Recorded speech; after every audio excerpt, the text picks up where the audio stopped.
ఎక్కడ ఉన్నాం అన్న? యా పంచుకుంది. హలో హాయ్, మీ పేరేంటి? నేహా కదా. సో ఒక టాపిక్ అడుగుతాం, మీకు ఏమనుకోవద్దు, నువ్వు సీరియస్.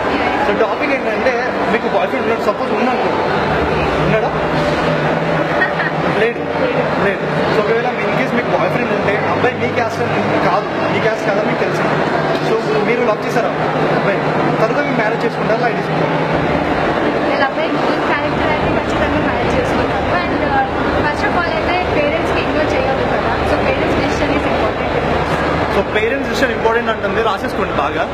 సో అంటే కంపల్సరీ అబ్బాయిని బిస్కెట్ అంటే లవ్కి ముందు మీ క్యాస్ట్ అని తెలియదు, సో లవ్ చేసిన తర్వాత మీ క్యాస్ట్ కాదు, మొత్తం వేరే క్యాస్ట్ అని తెలుసు. సో వాట్ యూ పర్వాలేదు, అయినా సరే పేరెంట్స్కి కన్విన్స్ చేసేసి పెళ్లి చేసుకుంటాను. కానీ అలా పేరెంట్స్కి చెప్పకుండా పెళ్లి చేసుకోవడం తప్పు కదా. సో అది surely convince parents it is the situation.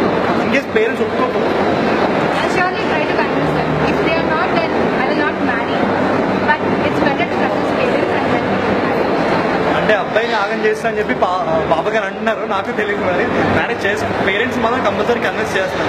Thank you so much అండి. ఇన్ కేస్ బాయ్ ఫ్రెండ్ ఉంటే సేమ్ క్యాస్ట్ చూసుకోండి. ఇప్పుడు ఇండియాలో చాలా అయిపోయింది ఈ క్యాస్ట్ సిస్టమ్ అనేది. Thank you.